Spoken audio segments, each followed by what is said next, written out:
একখানা সুন্দর গ্রাম ছিল। সেই গ্রামে ছিল বিশাল এক পুরনো বটগাছ। সেখানে থাকত এক কাক, যার নাম ছিল কালু কাকা।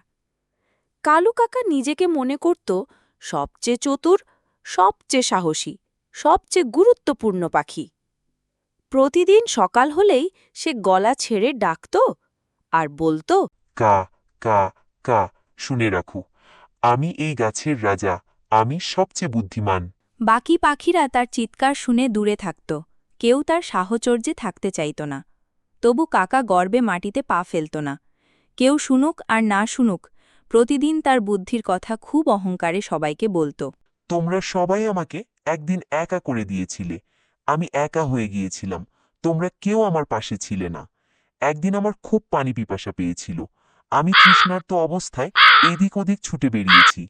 অনেক খোঁজার পর এক বাগানে একটা পানির কলস দেখতে পাই। আমি সেখানে গেলাম, কিন্তু দেখলাম পানি আছে কিন্তু অল্প, যা কলসের তলার মধ্যে ছিল। আমি পানি খেতে পারছিলাম না। তারপর মাথায় বুদ্ধি এলো। আমি আবার এদিক ওদিক দেখলাম, কিছু পাথর দেখতে পেলাম।